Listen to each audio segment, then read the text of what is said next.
ములుగు జిల్లా DLR garden నుండి collector కార్యాలయం వరకు ర్యాలీ చేపట్టారు. Telangana ASHA workers union CITU ఆధ్వర్యంలో ధర్నా చేపట్టారు. ఆశా వర్కర్లకు ఎమ్మెల్యే సీతక్క మద్దతు తెలిపారు. ఆశా వర్కర్ల న్యాయమైన డిమాండ్లను ప్రభుత్వం వెంటనే పరిష్కరించాలి అని సీతక్క ప్రభుత్వాన్ని కోరారు. ఆశా వర్కర్లకు పారితోషిక విధానాన్ని రద్దు చేసి కనీస వేతనాన్ని అమలు చేసి అర్హులైన ఆశా వర్కర్లను ఏఎన్ఎంలుగా నియమించాలని ఆమె కోరారు. ఇక కరోనా సమయంలో ఆశా వర్కర్ల ప్రాణాలకు సైతం భయపడకుండా ప్రజలకు సేవలు అందించిన విషయాన్ని ప్రభుత్వం గుర్తించాలని సీతక్క కోరారు.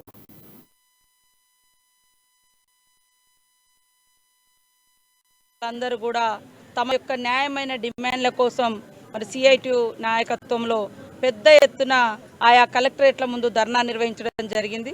మరి వారి ఆహ్వానం మేరకు మేము కూడా ఇక్కడ పాల్గొని ఆశా వర్కర్లు చేస్తున్నటువంటి న్యాయమైన డిమాండ్లను పరిష్కరించాలని ప్రభుత్వాన్ని డిమాండ్ చేస్తాను. ఈ రాష్ట్రంలో ఏ పని జరిగినా, ఇవాళ హాస్పిటల్లకు అవార్డు వచ్చినా, లేదా కరోనా నియంత్రణ జరిగినా, లేదా ఒక మహిళ సకాలంలో హాస్పిటల్కి పోయి డెలివరీ అవ్వడానికైనా ఇట్లాంటి అన్నీ కూడా చేస్తున్నారంటే ఆశా వర్కర్లు, అదేవిధంగా ఏఎన్ఎంలు వాళ్ళు లోకల్గా కూడా వాళ్ళు చేస్తున్నటువంటి సేవ.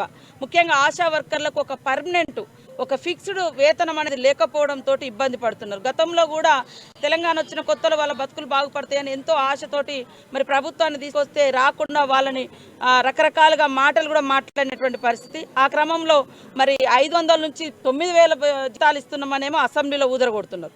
కానీ అది కూడా ఆ కేసు, ఏదన్నా ఒక కేసు, ఒక పని ఉంటేనే దానికి తగ్గట్టుగానే, అంటే ఆ పనికి తగ్గట్టుగానే వేతనం ఇస్తున్నారు. కానీ ఫిక్స్డ్ వేతనం అనేది లేదు. వాళ్ళ న్యాయమైన డిమాండ్